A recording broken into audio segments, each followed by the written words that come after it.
النهاردة عندنا تلخيص الحلقات بشكل جديد، شكل مش معتادين عليه. هيبقى مقطع صوتي مع تشغيل الانمي في الفيديو. والنهاردة هنلخص مع بعض الحلقة الثالثة من انمي بلو لوك. بتبتدي الحلقة بان كلهم متجمعين وايجو بيطلب منهم خطة جديدة او استراتيجية جديدة، والاستراتيجية هي انهم كل واحد فيهم يقول ميزته او يقول هو متميز في ايه. وفعلا بيبتدي كل واحد فيهم يقول اللي هو متميز فيه في كرة القدم، اللي متميز في الجامب في الارتقاء العالي، والمتميز في ان هو الشوطة بتاعته اسطورية، شوطته قوية جدا جدا جدا، والمتميز في المهارات مهاريا متفوق بشكل مهول، والمتميز في القوة الجسمانية، واللي عنده ايجل اي. ولكن بطلنا اسياجي مش متميز في حاجة خالص، مش عارف حتى هو متميز في ايه. تكون الاستراتيجية هي انهم يقسموا المباراة، والمباراة لما تتقسم على كل واحد فيهم هياخد 10 دقايق، وال10 دقايق دي هيلعب الكل صالحه في ان هو يبين مهاراته هو. يعني اللي عنده جامب يبداوا يلعبوا له عرضيات، واللي عنده قوة جسمانية يبداوا يلعبوا عليه، واللي عنده مهارات او مهاريا متميز يبداوا يدوله الكرة ويتصرف هو مهاريا. وبتقسيم المباراة دي والاستراتيجية دي بيقولوا ان هم قد يربحوا او قد يكسبوا المباراة اللي جاية، لانهم خسروا المباراة الاولى، وبخسارتهم المباراة الاولى بقى وضعهم في خطر، والوضع ده لازم ما يستمرش ولازم يفوزوا بالمباراة.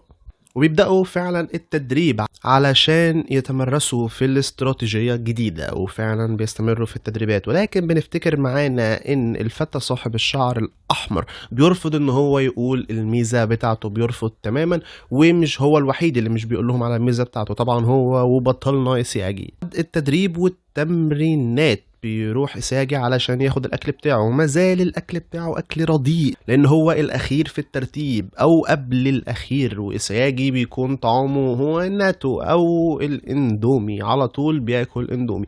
ولكن بيقابله صديقه اللي مرر له الكورة، كونياجي، اللي اختار إن هو يمرر له الكورة ويفضله على زميله التاني. وبيروح وبيسأله أنت ليه فضلتني أنا على زميلنا التاني؟ وبيرد عليه إساجي وبيقول له إن هو ما فضلوش ولا حاجة، الفكرة كلها جت من غير وعي، بلا وعي. قرر على طول انه يباصي للكورة لانه عارف ان قوة تسديدته وجربها قبل كده، فهو كان مقتنع 100% انه قادر على ان هو يحط الهدف. ياجي هو بيلعب كورة ليه؟ وبيرد عليه كونيجامي انه بيلعب كورة لانه مش زي اي طفل نهائيا، بل هو كان غير محب للابطال الخارقين بتوع الانمي والكرتون. كانوا ابطال الخارقين هم المهاجمين اصحاب القدم القوية، المهاجمين اللي لن يتوقفوا عن التهديف ابدا ابدا. هم دول كانوا ابطال الخارقين، وهو حلمه يكون بطل خارق زي ما خياله كان بيقول له ومخه كان بيقول له. البطل الخارق في نظره هو المهاجم الفتاك.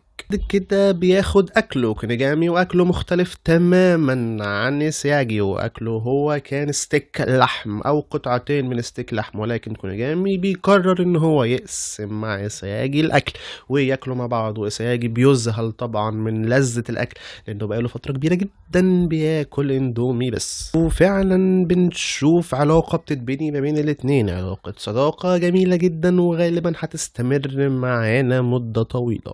كده بيروحوا علشان نبدأ المباراة التانية، والمباراة فعلا بتبتدي مع فريق الخصم. والفريق الخصم كان كله بيطلب انه يركز على اللاعب اللي يحمل الرقم 9، وبيقولوا انه هو الهداف الافضل في اقليم كوماموتو.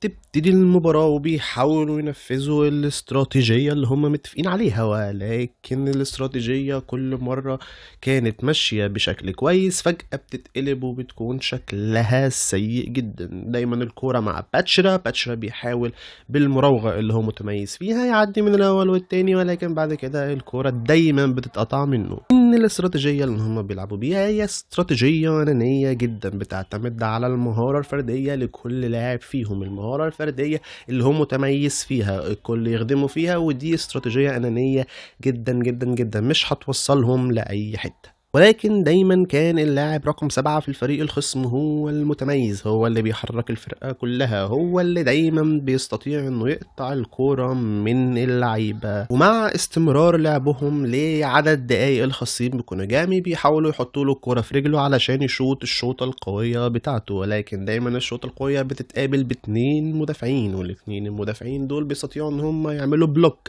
او حاجز قدام الشوطة بتاعته، فبيكون ملهاش اي فايدة. كل مرة واتنين، ولكن في التالتة بيستطيع اللاعب رقم 7 ان هو ياخد الكورة يعمل تمريرة طويلة للمهاجم اللي هم كانوا خايفين منه رقم 9. الكورة فعلا بتروح له مع أول هجمة يعملها الفريق الخصم. أول هجمة دايما على طول الفريق الخصم بيحط منها الجون الأول. بيحاولوا تاني وتالت في تطبيق الاستراتيجية لحد ما بيخلص الشوط الأول 1-0 ومش بيروحوا أي حتة، مفيش أي تقدم. بيخشوا غرفة الملابس وبيبدأوا يتكلموا مع بعض ان اللي هم بيعملوه ده مش صح، لان في اخر الشوط الاول بدأ الفريق الخصم ان هو ياخد الكورة ويضيع بيها وقت كبير جدا جدا، فبقوش عارفين يعملوا الاستراتيجية بتاعتهم او يطبقوها او يحققوها باي شكل من الاشكال. وبدأوا يتكلموا مع بعض ويشككوا في الاستراتيجية دي ان هي مش هتوديهم اي حتة ومش هتنفعهم نهائيا، ولكن بيقرروا في الاخر ان هم يكملوا المباراة بالاستراتيجية اللي هم اتفقوا عليها من الاول وما يرجعوش في كلامهم. شك بيتغلغل في قلب سياجي ان الاستراتيجية دي مش هتوديهم اي حتة، وده الواضح جدا جدا جدا جدا ان الاستراتيجية دي مش هتنفعهم باي شكل من الاشكال، ولكن هيعمل ايه؟ بيكمل فيها وخلاص. في ضربة ركنية بيحس سياجي وراه بهالة غريبة جدا جدا جدا، وبيفهم وبيقدر يحلل الموقف بشكل تام، وبيعرف ان العقل المدبر واقوى واميز لاعب في الفريق الخصم هو اللاعب رقم 7 مش اللاعب رقم 9. وهنا بيتضح كل شيء لسياجي وبيقرر انه يحل الموضوع بنفسه. بتتلعب الضربة الركنية وعلى طول الكرة بتتحول من الهجوم للدفاع في هجمة مرتدة، ولكن سياجي بيقرأ اللعبة بشكل مميز جدا وبيرجع يدافع عند المنطقة. فعلا بياخد الكرة من اللاعب رقم 7 وعلى طول بيلعب الكرة وفعلا بيلعب الكرة للاعب صاحب القوة الجسمانية الفظيعة، وفعلا بيعادل المباراة وبتكون النتيجة 1-1. وهنا اللاعب رقم 7 بيقول لسياجي ان هما الاتنين شبه بعض، فيهم شبه كتير من بعض وطريقة لعبهم واحدة، والوحش اللي جواهم نفس الوحش اللي عند باتشرا هو صاحب الهالة الغريبة دي عندهم هما 3. وبتنتهي الحلقة بالشكل ده، ولسه هنشوف الحلقة ال5 ايه اللي ممكن يحصل فيها.